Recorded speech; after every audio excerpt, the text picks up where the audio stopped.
Hai, Assalamualaikum warahmatullahi wabarakatuh. Bertemu lagi di channel YouTube sederhana saya ini. Jadi untuk kesempatan kali ini saya sedikit membuat video tentang bagaimana cara supaya kita bisa mengikuti pretest PPG. Nah, semoga dengan video ini teman-teman sedikit mendapat pencerahan terkait dengan pretest PPG.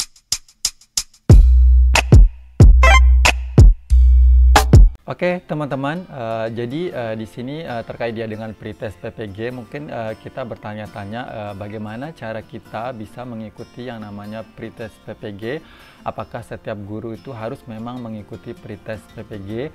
Ya, nah jadi bagi guru honorer, catatannya di sini guru honorer karena saya kebetulan juga guru honorer. Jadi bagi teman-teman yang memang mau mengikuti yang namanya pretest PPG, itu ada memang beberapa persyaratan yang perlu kita penuhi supaya kita bisa mengikuti pretest PPG.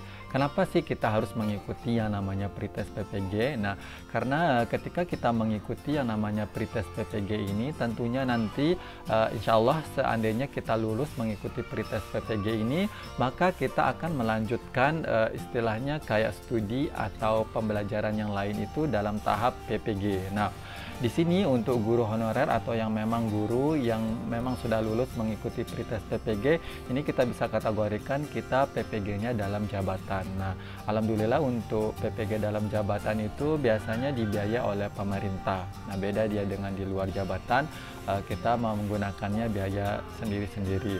Oke teman-teman, bagaimana sih supaya kita bisa mengikuti pretest PPG?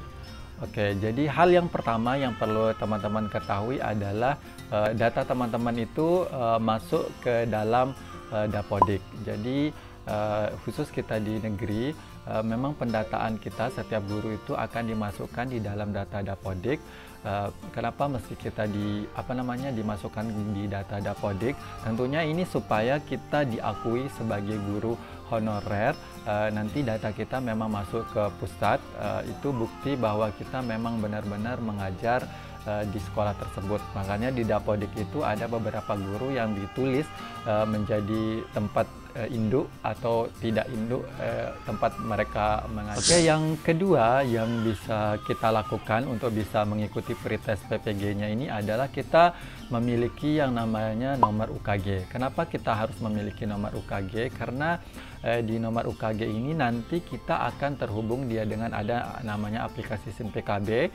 SIM PKB ini memang tempat kita membuat nomor UKG. Nah, nomor UKG atau SIM PKB ini memang ada hubungannya dengan Dapodik. Jadi data kita yang di Dapodik itu otomatis nanti akan terdata di SIM PKB. Jadi ketika kita mau membuat nomor UKG, nanti kita melalui websitenya SIM PKB. Nah, kenapa sih kita melalui SIM PKB? Karena di SIM PKB itu bakalan nanti ada pemanggilan-pemanggilan pretest dan di sana bakalan ada beberapa persyaratan yang memang bisa kita ikuti supaya kita bisa mengikuti pretest PPG. Persyaratan yang ketiga yang bisa teman-teman penuhi ketika ingin mengikuti yang namanya pretest PPG itu adalah SK Bupati. Nah, SK Bupati ini sangat kita perlukan karena nanti ketika kita sudah masuk data Dapodik, kemudian kita memiliki nomor UKG, nanti di SIM PKB ketika ada istilahnya ada pembukaan untuk mengikuti pretest PPG, maka yang kita butuhkan di penguploadannya pasti SK Bupati. Nah, semisalnya seperti ini ya, saya tahun 2018 mengikuti pretest PPG, alhamdulillah belum ada yang namanya penguploadan SK Bupati untuk mengikuti pretest PPG. Yang diminta hanya SK dari sekolah. Nah, tapi ini tetap saja dibutuhkan karena ketika kita sudah lulus mengikuti pretest PPG, nanti ketika kita dipanggil untuk PPG-nya bakalan diminta juga SK Bupati. Jadi persyaratan yang ketiga ini teman-teman harus mengikuti, maksudnya memiliki yang namanya SK Bupati. Nah, di tahun 2019 peraturannya juga berbeda. Seperti yang saya katakan sebelumnya itu bahwa setiap tahun ketika kita mengikuti pretest PPG itu pasti nanti bakalan peraturannya berbeda-beda. Nah, semisal tahun 2019 bagi guru honorer yang mau mengikuti Pretest PPG harus memiliki SK Bupati minimal 2 tahun terakhir. Kemudian TMT juga perlu, yaitu 2015. Berikutnya persyaratan yang keempat ketika kita mau mengikuti Pretest PPG, teman-teman harus memiliki yang namanya NUPTK. Nah, NUPTK ini bisa kita daftarkan ketika kita sudah istilahnya masuk di akun Dapodik, karena nanti di NUPTK-nya ini ada hubungannya memang dengan data Dapodik. Nah, ini nanti ada namanya Verpal PTK. Verpal PTK itu tentunya nanti kita memverpal data-data kita dari sana. Nah, Verpal PTK itu terdata karena data Dapodik juga. Nah, makanya di sini bagi teman-teman yang memang sudah memiliki data Dapodik atau istilahnya sudah masuk di data Dapodik, teman-teman bisa mengusulkan yang namanya NUPTK. Nah, NUPTK ini juga mungkin beda pemerintahan, beda daerah, mungkin persyaratannya berbeda-beda. Nah, untuk Lombok Timur ini kebetulan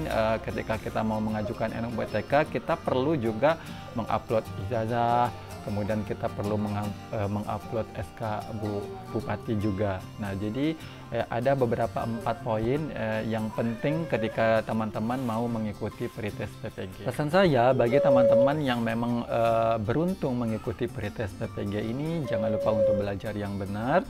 Jadi ketika teman-teman dinyatakan lulus, nanti kita bisa cek di SIM PKB. Kalau kita lulus, alhamdulillah bakalan ada pemanggilan langsung di SIM PKB. Jadi tidak ribet ya.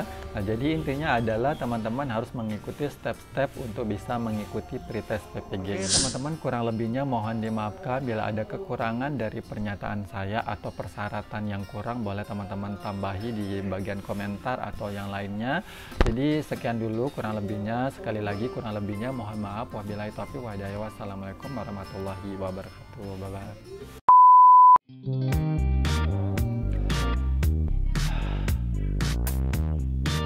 Next, berikutnya untuk bagian keempat. Nah, jadi saya bisa mengikuti